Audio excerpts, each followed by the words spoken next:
All right, all right. What's up, everybody? Good morning. Welcome, welcome, welcome. Very happy that you're here. Another wonderful Sunday when we get to feed ourselves and get nourished. Look at this guy is so good at what he does. Look at him, man. He just had to get it exactly right. Man, what's up, everybody? We feeling all right? We're doing good? We're in the middle of a series called Mindsets, and I'm having a lot of fun with it because this is a topic that matters a lot to me.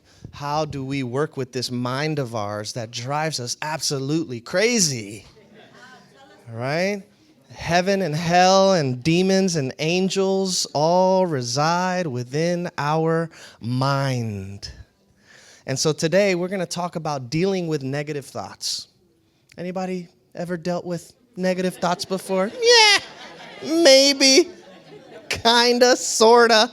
I don't know, right? It's called being human, okay? I don't care how spiritual you are. I do not care how closely you walk with God. You will always have to deal with negative thoughts. It's a part of the human condition that we have inherited. We inherited this, okay? Negativity is just a part of the game. The question is, what do we do with all of that mental chatter and inner noise when it's taking us in a direction that we know is not good for us? Alive on the inside of each and every one of us is this internal critic that can be very, very, very harsh towards other people, especially towards one's own self. When I think about how we speak to ourselves, the things that we say to ourselves, how we beat ourselves up over things that, it's just human nature. And that's not to excuse stupidity and foolishness, but it is, in a sense, to kind of normalize it. And that does take the edge off a little bit of the guilt and shame that we tend to heap on ourselves when we think something that we then later on come to say we shouldn't be thinking. When we do something that later on we come to realize we shouldn't be doing. And when we're so hard on ourselves in that way, that inner critic also has a problem with anything and everything that life does. Right? Just creating issues and problems out of everything. Some of y'all were praying to be in the season that you're in now, and you're complaining about it. Isn't that crazy how we do that? I know that from personal experience, by the way. I'm not like, I'm not some sort of like genie that can read your mind. I'm reading my mind and telling you. You know what I mean? But that's how it goes. It's like we pray and we ask God for certain things, and then we get it. And we're like, yeah, but I don't know if I want it anymore. Just 5 minutes ago, you were saying how badly you wanted it. Right? The mind is unstable. Well, the scriptures say, it's not up on the screen. I know I drive my slides people crazy. But the scriptures in the book of James say, a double-minded man is unstable in all his ways. So just to be double-minded like that, right? So what does it mean to be single-minded, to have our mind set on things above and not below? So that internal critic lives within us. Negative thoughts, doesn't matter how holy, spiritual, righteous we are going to be there. What do we do about it? What a lot of us don't realize is our negative thinking ends up becoming self-fulfilling prophecy. Okay, so your mind is designed to find the evidence that you want it to look for. And it's really, really good at doing that. So if you wake up in the morning and you say to yourself, bad things always happen to me, I promise you, bad things will happen to you. Not because of some mystical, magical woo-woo thing. No, because you are now going to be focusing on all the stuff that's going wrong. That's just how it goes. If you think my dream is never going to become a reality, I'm always last, people always overlook me, nobody likes me, you will find all the evidence you need to prove that theory is true. On the other hand, if you wake up and you say, I'm going to be grateful today. I'm grateful for the breath in my lungs. I'm grateful for the gifts that God has given to me, the people God has placed in my life. Even when they annoy you and even when problems come, you will be able to find something to be grateful for in the midst of that. So the mind is a powerful, powerful thing. And it looks for the evidence that you want it to find. So you cannot stop negative thoughts from coming, but here's the key. Just because a thought comes doesn't mean you have to believe it. And it's such a simple truth, but there's a lot of power there. Because a thought in your mind is harmless until you believe it. When you believe it, you strengthen it, you reinforce it, you give it power. If you don't believe it, it loses that power over you. I know this quite simply, even just from working out. Anybody who's an athlete, if anybody's ever been an athlete before, you know that more often than not, your mind wants to give up before your body. Your body is capable of going a little bit further. You can push things a little more if you want. You can run one more mile, but your mind is telling you, oh, I'm tired, my feet hurt. And so you have to actually learn how not to believe those thoughts and keep moving forward. Okay, well, that's a good practice in all of life. Let's use this illustration as an example. Let's say you were at home, in your beautiful house, and all of a sudden someone knocks on the door. And you open that door and you see that this individual has a rifle and a machete knocking on your door. What are you going to do when you open that door and you see somebody with a rifle and a machete? Well, you're probably going to shut that door immediately. You're not just going to say, oh, yeah, why don't you just come on in and make yourself at home, get comfortable. You wouldn't entertain the man with the gun and the machete because you know that if you let that person into your home, it's going to bring some harm. Well, your mind is your home, and you are the doorkeeper of your mind. And so you can't stop crazy people from knocking on the door. You can't stop crazy thoughts from knocking on the door of your mind. But you do have the power and the ability to choose whether you're going to let it in or not. Are you going to entertain it? Or are you going to shut the door?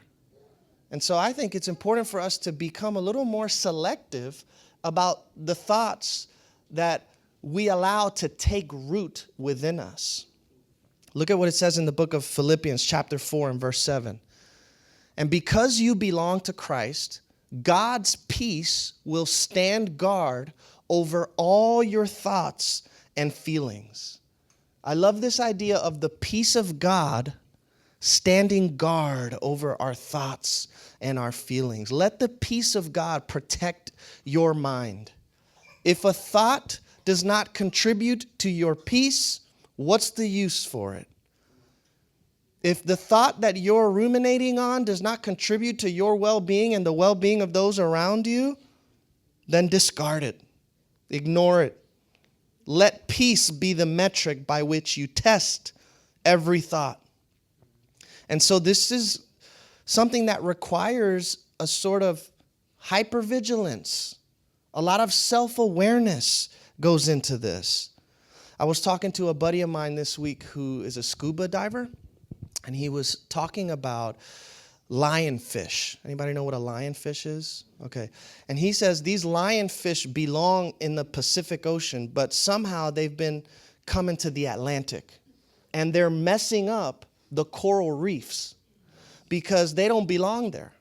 So how did they get there? Well, some people who I guess own these lionfish and then don't want them anymore have decided to dump them somewhere where they don't belong.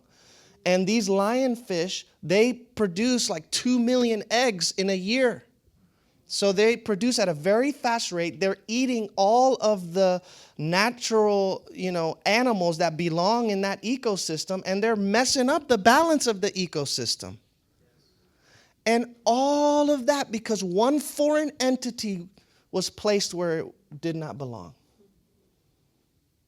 Think about that when it comes to our minds. How powerful our thoughts are. Just one negative thought that we cling to and we hold on to and we allow to reproduce can totally mess up our equilibrium, our balance, our harmony. So self-awareness and hypervigilance is required on the spiritual journey. we have to think about what it is that we think about. And that's all that this is. That's the invitation that I'm giving to us today. Spend some time thinking about what it is that you think about. Now, shifting your thinking doesn't happen automatically. This requires a lot of intentionality. You have to be purposeful about it if you want to change the way that you think. You change your thoughts, you change your life. But changing your thoughts, that's a process. You have to practice. You've got to learn some things. You've got to implement some things. And you've got to be intentional about it. So look at what it says in the book of Romans chapter 8 and verse 6. For to set the mind on the flesh is death, but to set the mind on the spirit is life and peace. So what is your mind set on? What are you dwelling on throughout the day? For a lot of us, the focus is always on that which is wrong. We're so good at pointing out what's wrong. And there may be some environments where that can actually be helpful, right? Like when I think about even leading this community, I love that I have a group of people around me, the leaders of the church, who are willing to provide some critique and some feedback about what's not working. We need that sometimes, right? But if you just live your life on critique mode, like some of y'all can't even enjoy the sermon you're listening to right now because all you're thinking about is all the stuff you don't like about me, about this church, all right, about what I just said 5 seconds ago. And you miss all the good things that can be here for you because you're so hyper-focused on, look at how tight that guy's shirt is, man. Hey, get over it, brother. All right?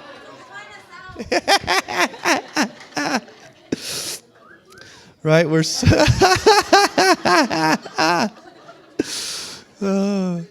my point is some of us are so critical. We're so hypercritical. Anything in excess becomes bad. I'm not saying don't critique. Again, we need that faculty of the mind. But when you become hypercritical to the point where you can't even be happy anymore, you can't even experience any sense of peace, there's something wrong there. And some of you are thinking, well, do you not see what's going on, Danny? Do you not see all of the economic issues that are going on in our world today? Do you not see the war that's going on? I have a friend of mine I saw on Instagram. He's a business owner. I forget what he does, if it's roofing or solar or something like that. But he owns this business, and he was doing a training with his employees. And he was teaching the salespeople this strategy of agreeing and redirecting, right? So maybe some of our salespeople know about this. I'm not a salesman, so, this is new. But agree and redirect. So the point that he was saying was, if you knock on somebody's door and you're trying to sell them something and they're like, yeah, no, I don't really have time for this right now or whatever. Agree with them, always agree with the customer, and then redirect it where you want it to go. And I was like, you know what? That's a nice mental strategy to employ sometimes. When the ego offers up some bull crap, you know what I'm saying? Agree and redirect. Because the point isn't to deny reality, right? And reality has both a negative and positive polarity. So in one sense, we can say that the negative and the positive is in everything. But if that's the case, then it cancels itself out. So if we can learn how to cancel out the negative with the positive, I'm not even telling you be super positive, but just cancel out the negative with the positive and you'll be neutral. And that is a stance that lends itself to peace and equilibrium and inner harmony. And then if you really just want to dip more on the positive side, you can, but you do that without denying the other side. And so, yes, there are economic problems. Thank you, ego, for reminding me that. And also, God will provide for me. Yes, it looks like there is no way this is going to work out. Thank you, ego, for reminding me that that is a possibility. And also, God can make a way where there is no way. Yeah, things are looking really bad right now. They're worse than they've ever been. Thank you, ego, for that reminder, for pointing that out. And also, God works all things together for the good of those who love him and are called according to his purpose. And so we're just going to redirect things. You understand? And so you do have to learn how to kind of play this game with yourself. Otherwise, the negativity will just take over. Okay?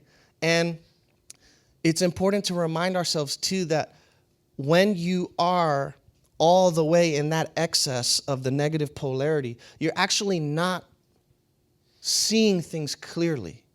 It seems like you're right. You feel like you're right. You feel like this is the truth and this is it. But you got to remind yourself, you're actually not seeing things clearly when you're being super negative all the time. So set your mind on the good, the beautiful, the true, just like it says in the book of Philippians chapter 4, verse 8. It says, finally, brothers and sisters, whatever is true, whatever is noble, whatever is right, whatever is pure, whatever is lovely, whatever is admirable, if anything is excellent or praiseworthy, think about such things with intentionality. I'm going to look for those things. I'm going to acknowledge it. I'm going to highlight it. Because what our mind does automatically without us even trying is go to the negative. So you have to actively participate in this. This is how the Bible talks about meditation. You know, there are places in Scripture where meditation is spoken of in terms of stillness and silence. But more often than not, in the Scriptures, meditation is like an active exercise where you are rehearsing and reflecting the truth in your mind. So look at what the Psalms say. Psalm 119, I meditate on your precepts and consider your ways. My eyes stay open through the watches of the night that I may meditate on your promises. Psalm 143 says, I remember the days of long ago. I meditate on all your works and consider what your hands have done. So it's this idea of constantly rehearsing and reflecting on God's ways, God's promises, God's works, reminding yourself of who God is and who you are. Now, sometimes the energy of our negative thinking is so strong that if we're not careful, it'll just suck us right into that energy field like a vortex, and we're just lost in this negativity. And when that happens, because it certainly will, some of you are in that funk right now, okay? When that happens, how do we respond? So today I want to give you 6 strategies for dealing with negative thoughts. Very practical stuff that I think if you implement it will be helpful. Okay, the first is to challenge your own thinking. Look at what it says in the book of 2 Corinthians 10:5. We destroy arguments and every lofty opinion raised against the knowledge of God and take every thought captive to obey Christ. So we destroy every argument and lofty opinion that's raised against the knowledge of God. Well, when I read that phrase, the knowledge of God, I'm not thinking the intellectual knowledge of God. I'm not thinking about debating and arguing stuff. I'm thinking about the experiential knowledge of God. When you know God experientially, you know peace, you know harmony. Okay? So any thought that would take me away from my true nature, any thought that would come against this experiential knowledge of God, this peace that resides within me, is a thought that needs to be deconstructed, dismantled, and questioned. And it helps to understand that thoughts are just opinions and assumptions, not facts. Treat your thoughts as opinions and assumptions. Don't treat them as absolute facts. I don't know why we have this horrible tendency as human beings to treat our limited perspectives as absolute truths. But you have to understand that every viewpoint is a view from a point. Okay? So there are other points from which you can view things. And your viewpoint is just, I'm glad it's connecting with you, brother. Good. Right? It's true.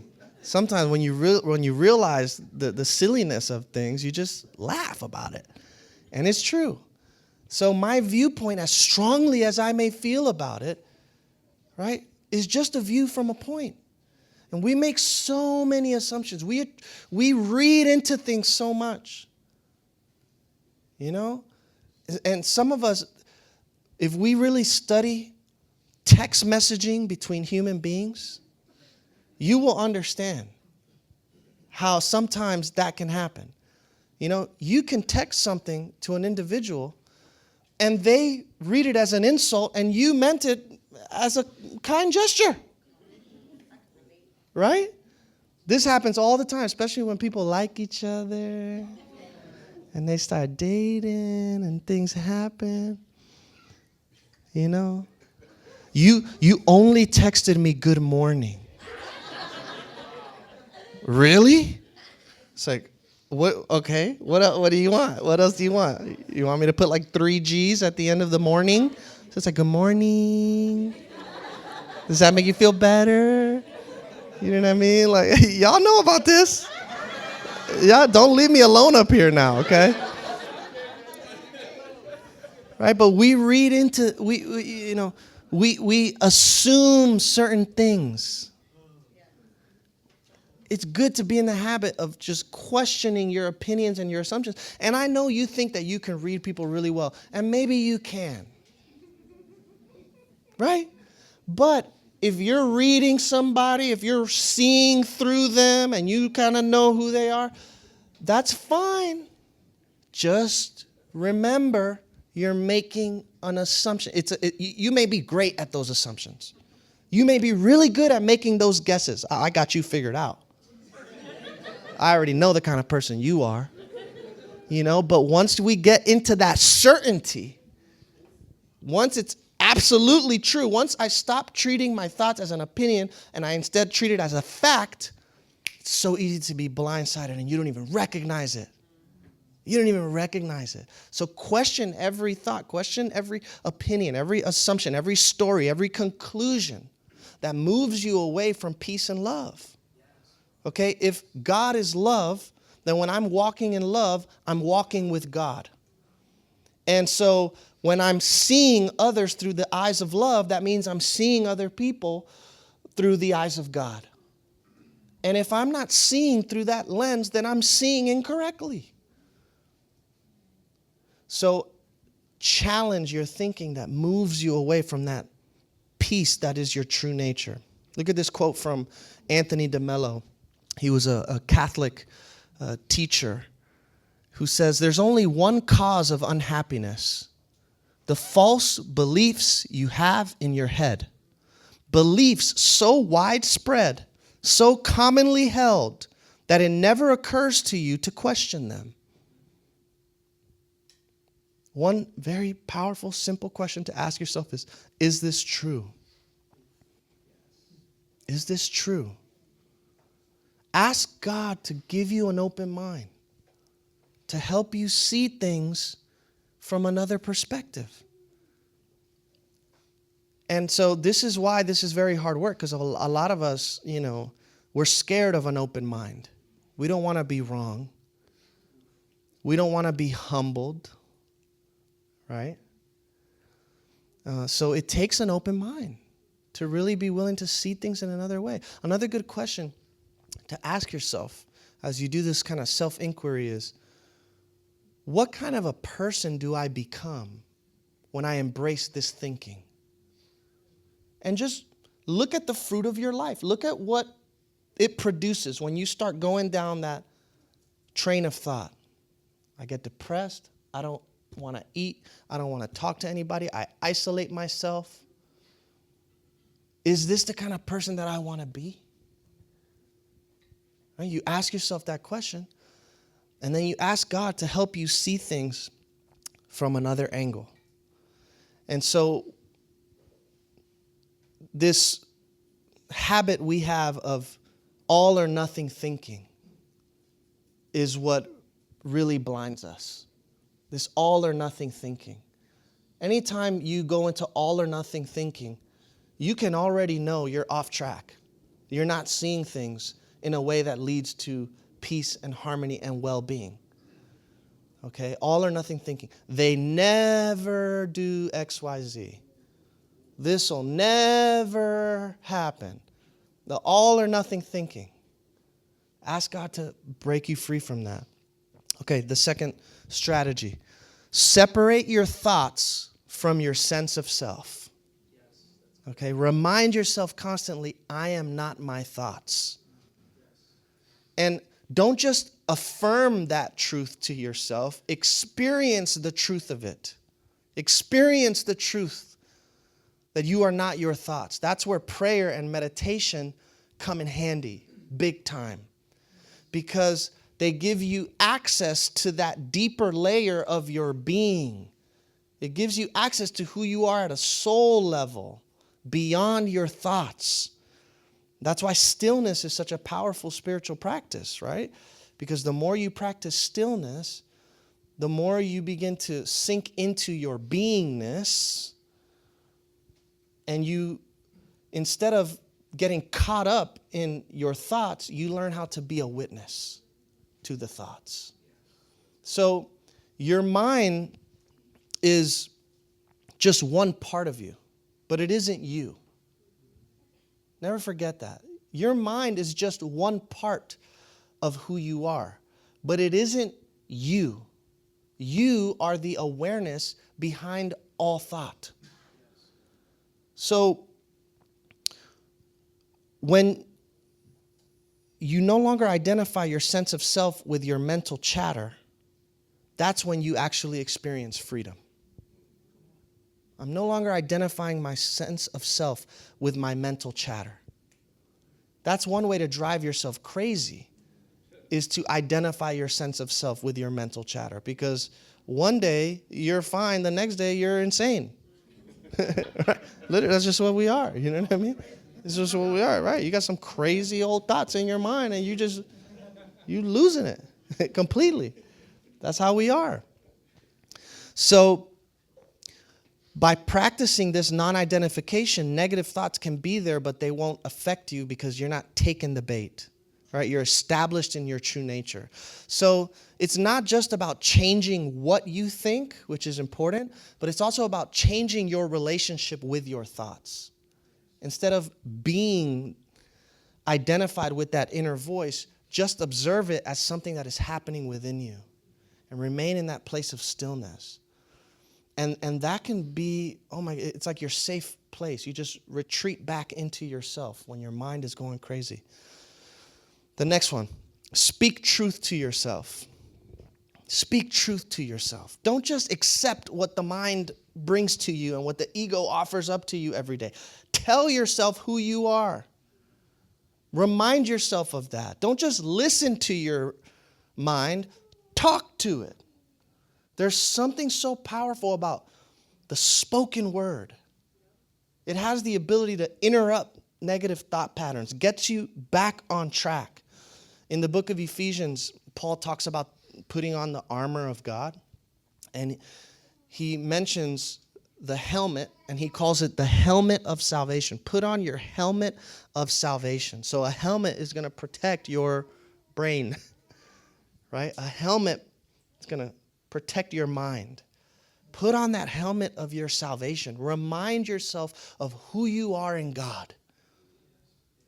When feelings of unworthiness arise within you, when feelings of insecurity come up, when you don't feel like you're good enough, remind yourself, I am loved. I'm a child of God. I matter and I have purpose. God accepts me as I am. And these are the things sometimes you just speak them out loud as affirmations, and it really helps you get back on track. Okay, the next one. Do something that brings you joy. So simple, huh? Do something that brings you joy. When a lot of us get stuck in negative thought patterns, we tend to become paralyzed. We just want to shut the door, be by ourselves, mope and weep and grumble and complain and become victims of life. And guess what? There's room for that. Sometimes you need to just let yourself be in a funk and not talk to anybody. But the ironic part of it all is when you don't feel like getting up and doing something and interacting with other people is probably when you need to do it the most. So when you're stuck in a rut of negative thinking, do something that brings you joy even if you don't feel like it. Tap into your creativity. Hang out with some friends where you're not going to talk about serious things and you're just going to laugh. Distract yourself. Yes, I'm telling you to distract yourself. Right? Because all these other things are good tools and tips of the trade, but sometimes we don't have the strength to challenge our thinking or the tools to do it. Sometimes we're trying to meditate and separate our sense of self from our thoughts, and it's not working. I don't know what the heck Danny's talking about when he says that. And so I just need to go and distract myself, right? Do something fun and get some dopamine and serotonin in your system that'll help you just feel pleasure and happiness and joy. Do some yoga, exactly. Go visit Christine's wonderful studio.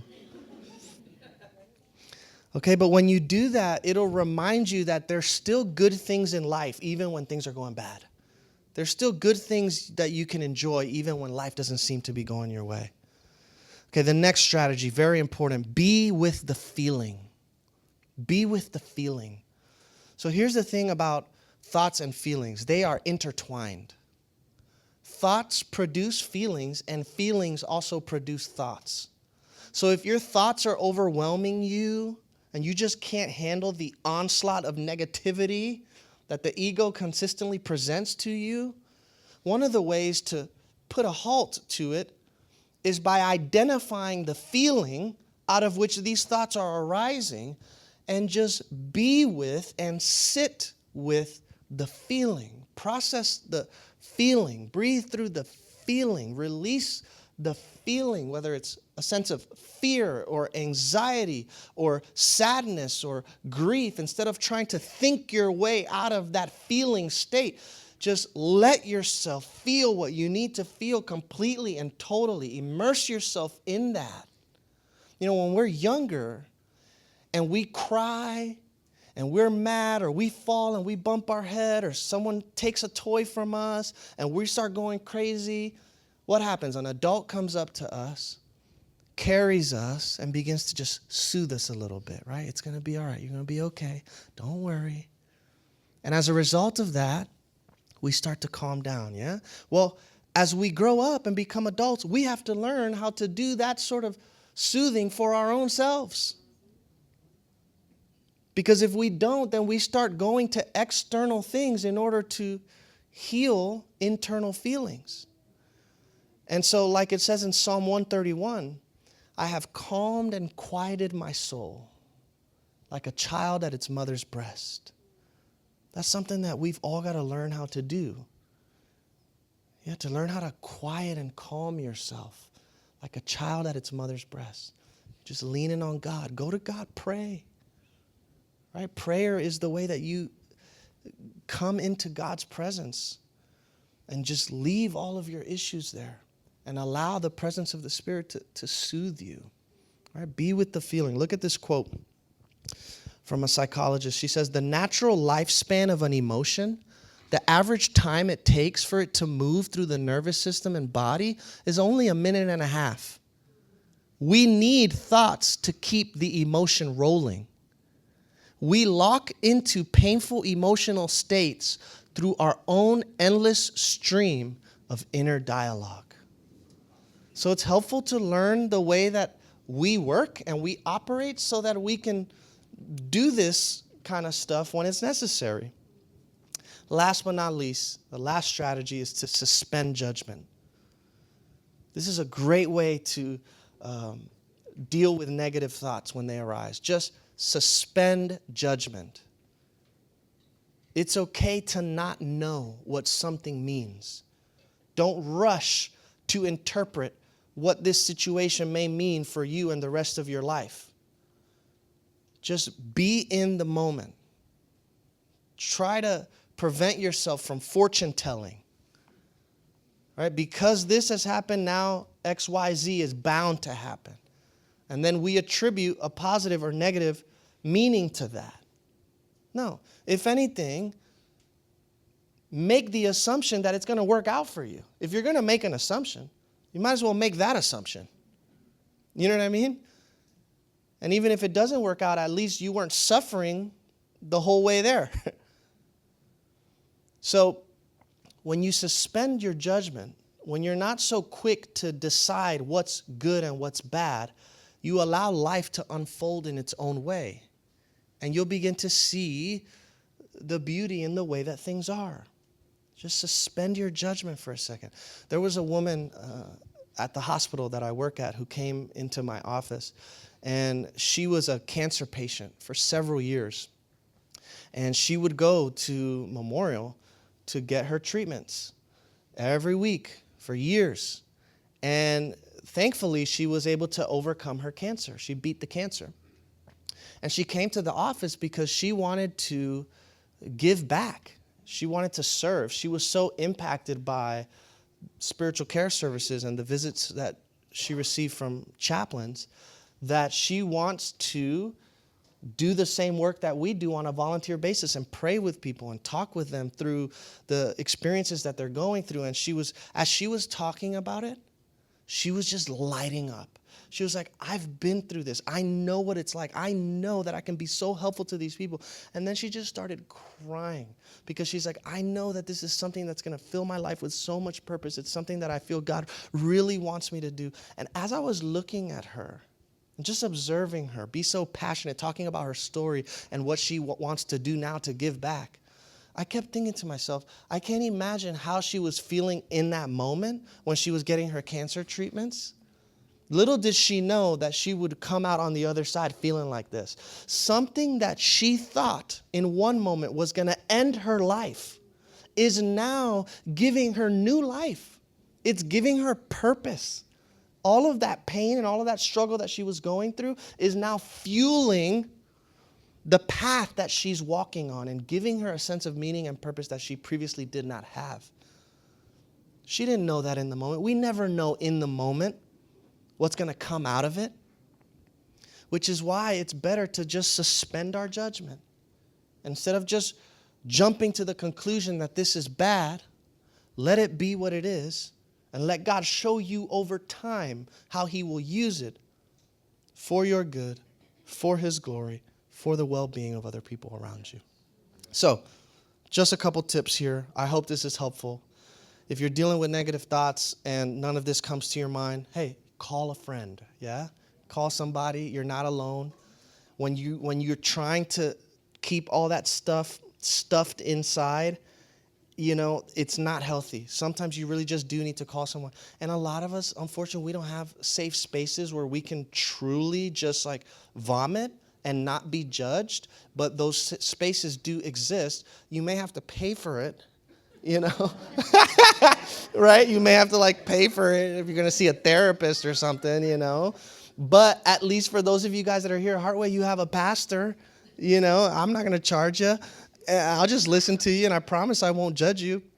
One of my favorite definitions of a pastor is a vault of secrets. It's true, and I've been entrusted with so many secrets. It's amazing, but it's great. It's like you just... you need somebody to reflect to you the unconditional love of God, and someone who's just not going to judge you when you show them the darkest side of who you are. And I hope that you can find that.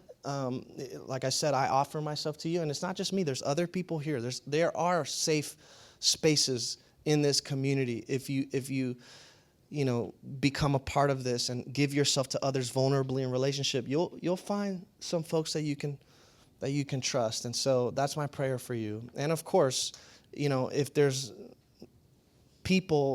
are no people, there's always God.